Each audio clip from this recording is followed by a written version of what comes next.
prayer thrown out of the public schools back then, in like 1961 or something. And I remember that we said the Lord's Prayer at school every day, and all of a sudden, one day we came in and the teacher said, we can't say the Lord's Prayer anymore because of this person, Madalyn Murray O'Hare.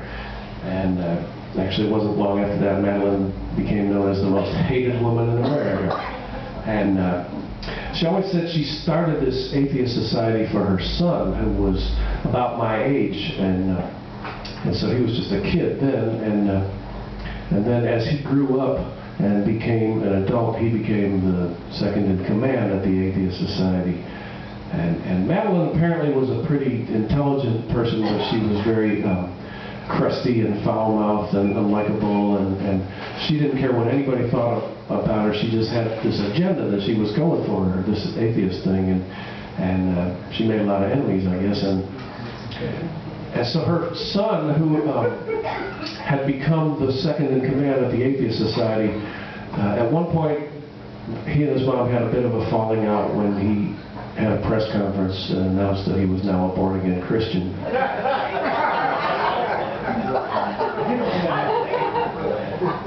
And he announced this on Mother's Day. Somehow Madalyn took that as a slap in the face.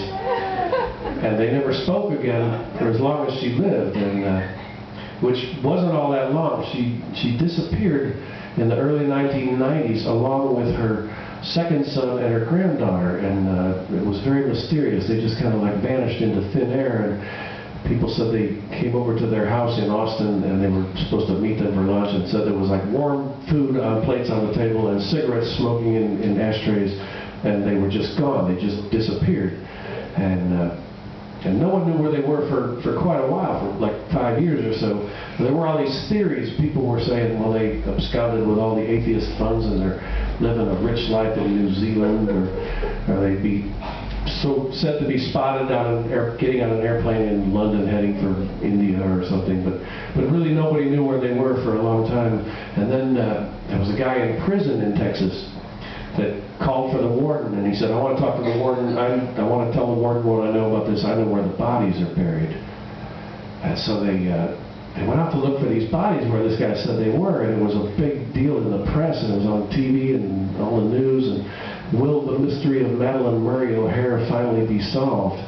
And actually what had happened, they weren't buried on this ranch. They had been kidnapped by these ex-cons that she had working for her, and murdered and chopped up into pieces and buried on that ranch out there for like $500,000 in gold and silver coins. And so they go out to look for them, and then while they're out there looking for the bodies, her son, who by this time had become the born-again Christian minister, has another press conference. He was good at that, and he announced that if this was his mom's body and it was recovered, that he was going to claim the body and give it a proper Christian burial.